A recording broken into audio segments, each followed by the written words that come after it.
My name is Murray Turnbull, and I was born in Albany, New York, and I grew up just outside of Schenectady, New York. Came to Boston around 1962, and I've lived here ever since.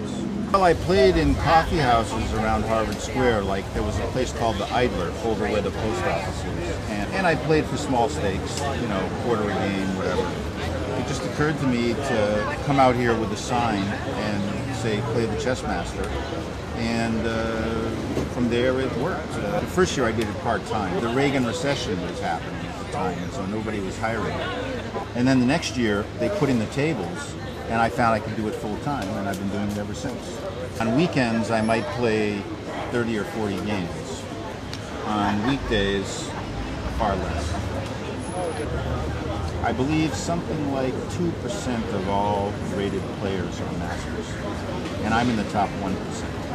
Because my rating is 2390. Yeah, I've won several tournaments, but there's much more money in this than there is in tournaments. The open section in a tournament around here, there'll be 2 or 3 grandmasters playing. So it's very tough to make your living off tournaments. On the other hand, out here, I can make a decent living. You know, it's enough for one person to live on. I couldn't afford a family on my own. Probably till I'm 65. Then I'll retire. I collect Social Security. I file taxes. I pay Social Security. So take advantage of it.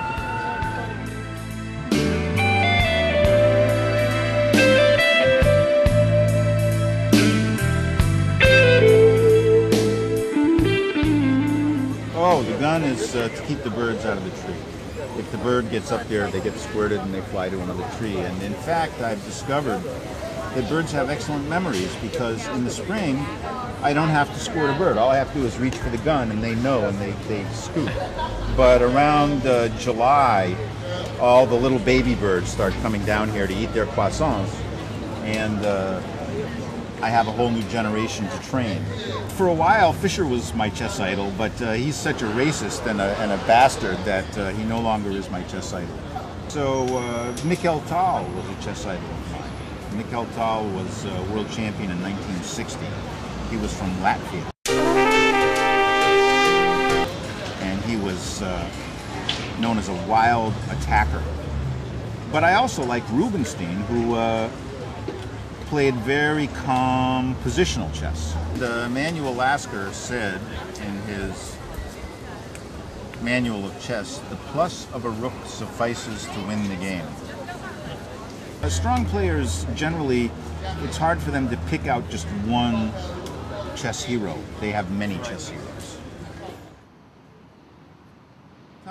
Since 1960, I played a game every year, except with the exception I went to Harvard. And the first 2 years I spent at Harvard, I didn't play a single game of chess. Because I had decided that I wanted to become a writer. But I gave that up. I was a pretty immature individual at that point, and my writing reflected that.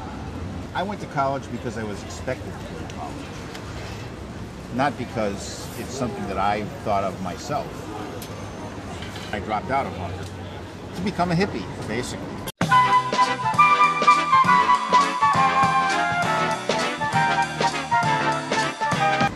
That's why. There was a lot of revolutionary hippie type stuff going on at the time. I was a bum for a while. I was a homeless person in Berkeley, California in the early 70s. My parents were very loving and accepted me back. And I settled on chess, and I have not regretted it.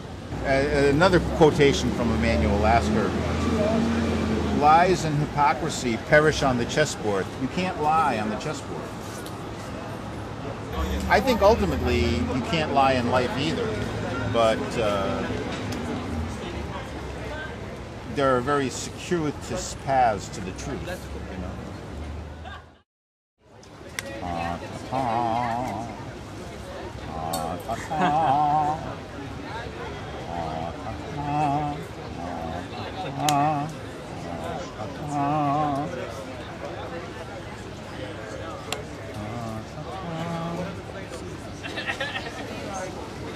$2.